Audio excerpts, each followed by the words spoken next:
तो जैनेंद्र प्रताप सिंह, क्या क्या ये सिर्फ एक टाइम बाइंग चल रहा है? टाइम बाइंग स्ट्रेटेजी है ये? नहीं, पूजा जी मुझसे सवाल है। हाँ जी। नहीं, ये कोई टाइम बाउंड स्क्रिप्ट नहीं है।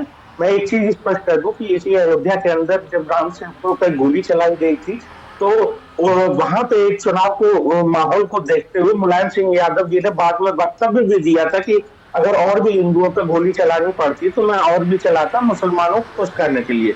हमारी कोई ऐसी मंशा नहीं है। समाजवादी पार्टी और कांग्रेस को संवैधानिक संस्थाओं पर कभी भी यकीन नहीं रहा, और माननीय न्यायालय के ऊपर भी यकीन नहीं रहा, तो वो इस तरह की चीजों को बोल सकते हैं कि जानबूझ के किया गया है या नहीं। अभी इसी अयोध्या के अंदर यहीं पर आपने देखा होगा, अजीत प्रसाद के ऊपर जो सांसद जी के बेटे हैं अपहरण का केस हुआ है।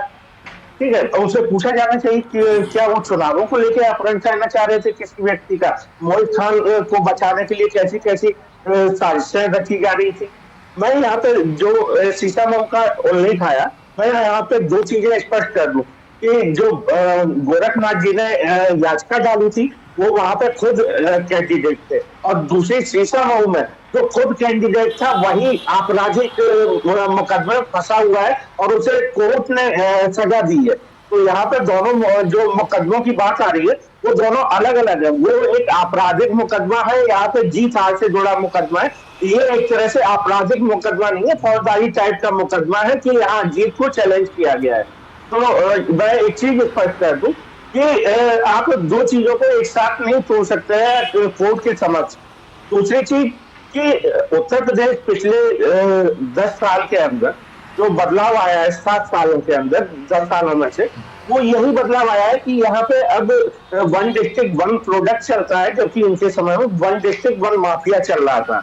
उसकी आपने बानगी देखी होगी, कैसे अखिलेश जी को गुस्सा आता है जब जब उनके माफियाओं को अंदर किया जाता है या उनको गोली लगती है, तो वो पुलिस वालों के साथ खड़े नहीं होते, वो माफियाओं के साथ खड़े होते हैं अखिलेश जी। तुरंत बयान आता है कि फलाने व्यक्ति को हमारे साथ न्याय नहीं मिल रहा है। पीडीए का उनका सच भी सामने आ चुका है कि कैसे पिछड़ों, दलितों, अल्पसंख्यकों को उन्होंने भरमाया है, जब पूरे प्रदेश के अंदर समाजवादी पार्टी तो कह रही है कि पीडीए फॉर्मूले से आप डर गए। नहीं, पूरे प्रदेश में कोई यादव था ही नहीं। चुनाव लड़ने को 5 यादव मिले, तो वो भी अपने परिवार से मिले। क्या पूरे प्रदेश में कोई और यादव नहीं रहते एक ही यादव परिवार के अलावा? मैं पूछना चाहता हूँ। जवाब दीजिए मोहम्मद आजम साहब।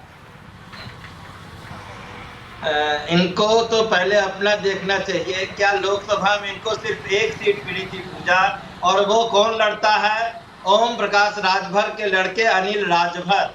ये हम पे उंगली उठाते हैं, तो खुद पहले चेक कर लिया करें कि उनका क्या इतिहास है, क्या और जनता हमारे सभी प्रत्याशियों को जनता ने अच्छा खासा चुनाव जिता के संसद में भेजा है।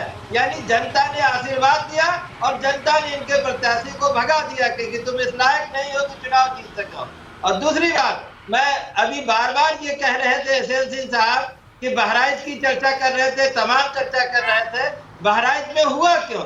जब आपका मुख्यमंत्री कहेगा कटोगे बटोगे, आपका प्रधानमंत्री कहेगा कटोगे बटोगे, मोहन भागवत जी दशहरा आरएसएस प्रमुख कहेंगे कि हिंदू अगर बटेगा तो कटेगा, ये फैलाना क्या चाहते हैं? बोलिए एसएल सिंह जी। यही तो फैलाना चाहते थे कि सांप्रदायिकता और नफरत इतनी ज्यादा एक समाज में, एक समुदाय में सांप्रदायिकता और नफरत